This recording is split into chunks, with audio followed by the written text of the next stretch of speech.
पिछले 2 दिनों में पाकिस्तान की सियासी सूरत हाल जिस तरह उगड़ के सामने आई है, ये सब तुहाडियां अखां दे सामने ही है कि किस तरह सिलेक्टेड कठपुतली वालों पाकिस्तान के वजीर आजम के अहदे की तोहीन की गई।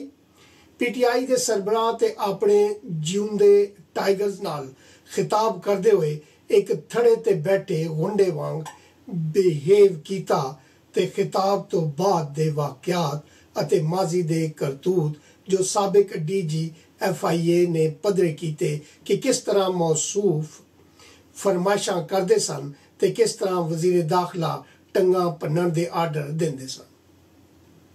सूबा सिंध ते बकौल खाकान अब्बासी होरां दे जिस तरह हमला किया गया ते इस ते एहतजाज करते हुए सिंध दी पुलिस ने छुट्टी नुमा हड़ताल का ऐलान किया। इस दा बिलावल भुट्टो ने नोटिस लैके असली हुक्मरान नूं भी नोटिस लैण दा मुतालबा कर दिता। जिस तरह PTI दे सरबराह नूं सिलेक्टरां वल्लों वजीर आजम दे अहदे ते कब्जा करन दी कार्रवाई करके कठपुतली नूं बिठाया है, हुण उस गेम विच खिडारी कुछ खिलरे लगदे ने। जनरल फैज आर्मी चीफ बनने वास्ते अपने पुरजे इमरान की ख्वाहिश से अपने मातहत कराची के सैक्टर कमांडर नूं इस्तेमाल किया ते रेंजर राही IG सिंध नूं अगवा करवाया, जो बजाय उन्होंने हक विच जाण दे उल्टा उन्होंने गल पै गया, जिस ते जनरल बाजवा जी दे कन खड़े हुए। इस गेम विच उन्होंने अपने आप नूं रेलीवेंट बनाने वास्ते तहकीकाती कमेटी बनाई ते अपने पार्टनर जनरल फैज की कमांड विच काम करती ISI नूं इस कमेटी का हिस्सा नहीं बनाया। इसका कोई ये मतलब नहीं कि इस कार्रवाई के मुखालिफ ने, बल्कि देग कली कली लुटी जाण दे डर तो इस देग विच हथ पाण की थां आप वड़ के बैठ गए ने ते हुण होना वही है जो जनरल बाजवा दे चाहणगे ते उन्हां की चाहना है ये दस्सण की लोड़ नहीं। वही कुछ करनगे जो उन्हां पिछली हुकूमत का थल्ला लाने वास्ते जनरल फैज नाल रल के कीता सी। इस कार्रवाई का नुकसान यह होना है कि जनरल फैज दे आर्मी चीफ बनने विच देर जरूर हो जाएगी।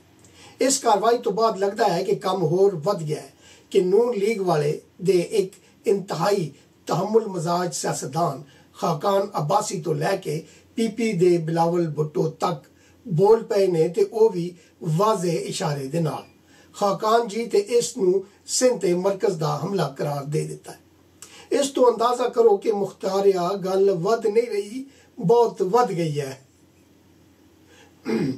इमरान जी ने इस दे सिलेक्टर कोयटा विच होने वाले जलसे नूं रोकण वास्ते नेता नूं किस तरह इस्तेमाल किया, ये तुसी अज हुकूमत बलूचिस्तान के तर्जमान की प्रेस कॉन्फ्रेंस विच सुन लिया होना है। मासूफ पहले तो दहशतगर्दी की कार्रवाई का डरावा दिता, पर नाल ही करोना की मिसाल का भी डरावा दे के तरले करन ते आ गए।